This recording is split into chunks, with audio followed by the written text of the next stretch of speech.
of our viewers recognize you from Breaking Bad and Under the Dome most recently, but now you're playing Ben Franklin in Sons of Liberty on the History Channel.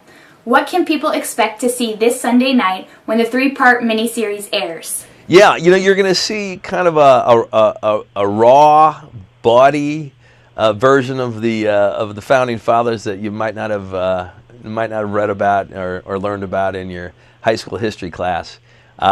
It's really a kind of a real raucous look at our founding fathers and the start of our nation. We have to talk about the Ben Franklin hair. Many people may not be aware, but you actually had golden flowing locks when you attended Clay High School in South Bend. Talk about the process of changing your appearance to become Ben Franklin. The costume, the hair. Yeah, it was kind of cool. It was great wig makers, and it was neat to kind of get hair again, back to my high school days, and the wardrobe as well. They created the look of that time, and they actually made the clothes, and of course the lovely bifocals were key to kind of finding the character. So it was cool and a lot of fun. Get me Benjamin Franklin. Is it true what they say about him? I'm afraid so. You want the right to not be at the whim of a king? You're talking about a new country. Let's see if we can sell this idea to anyone else. Compare the Ben Franklin you were taught about with the Ben Franklin we're going to see in Sons of Liberty. Yeah, well, I didn't realize he was such a kind of fun-loving guy. I mean, he liked the ladies. He enjoyed a cocktail now and then, or more than now and then. And it was kind of interesting to see that he was this popular guy. He was like America's first pop star. People lined up to see him when he came back from Europe, and they lined up to see him when he arrived in Paris. He was a real popular, amazing guy, and he was never president. He was kind of the first popular scientist, if you will, that America ever had.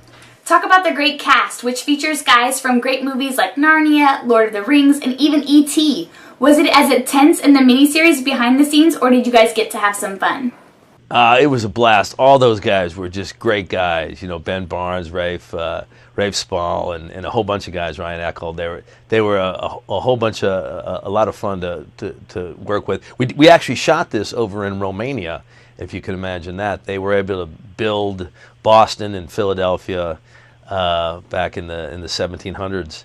And so we were over there for a while and got to know each other, and it was really a good time. Now shifting gears, I hear you're a Midwest guy who loves football and the Fighting Irish. You even went to high school with John Gruden. Can you do us a favor and break down this year's Super Bowl matchup between the Patriots and the Seahawks? Well, obviously I wish it was the Colts and the Seahawks coming from Indiana, but I think that's going to be a great Super Bowl. I hope that it is. And what a couple of great quarterbacks to match up, so I can't wait to see it. We're based in the San Francisco Bay Area. Have you ever been out here? Oh yeah, I love San Francisco, other than the Giants because I'm a Dodger fan.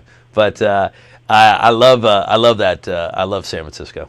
Did you ever think how interesting it is that you're playing Ben Franklin since you went to high school where your sports team were called Colonials and your yearbook was called Minuteman? Minuteman, you know what? You're the first person that brought that up. And now that I think about it, that's kind of crazy. But yeah.